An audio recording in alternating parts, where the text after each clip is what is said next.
Europe 1, il est 7h26. Thomas Soto. Les secrets politiques de Caroline Roux. Bonjour Caroline. Bonjour Thomas. Quand il y a un problème en France, c'est bien connu, on crée une commission et s'il n'est pas réglé, on crée une sous-commission.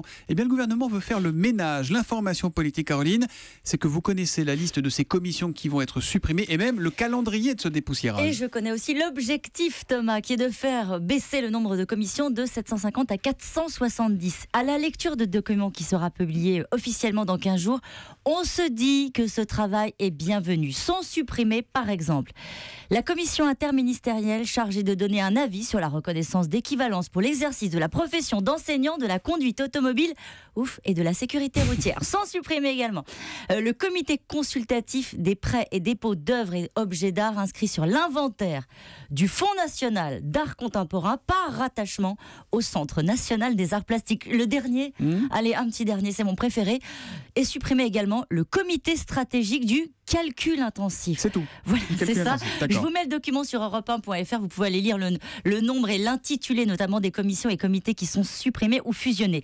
Et il ne faut pas se tromper, les services de Thierry Mandon, qui est en charge de la réforme de l'État, ont parfois dû batailler ferme avec les ministères pour obtenir la suppression de certaines commissions. Il a fallu enquêter pour démontrer qu'elles ne servaient à rien.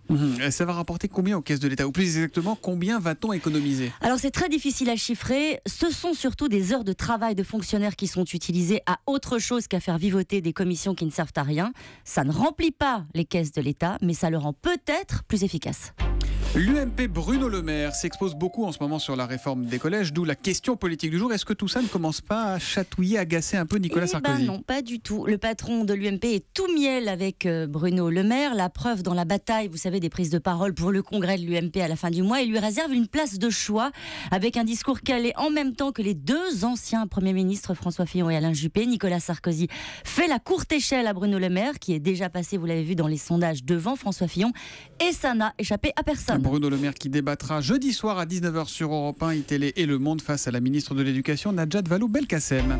Et puis on va en entendre parler, Caroline. Allez hop, au potager avec Ségolène Royal. Vendredi, pour la journée mondiale de la biodiversité, la ministre fait visiter ses plantations au public. Pas sûr qu'on va la croiser en tablier et bottes en plastique, mais c'est quand même plus vendeur qu'une conférence de presse. Les secrets politiques de Caroline Roux tous les matins à 7h25 sur Europe 1. À demain, Caroline. À demain.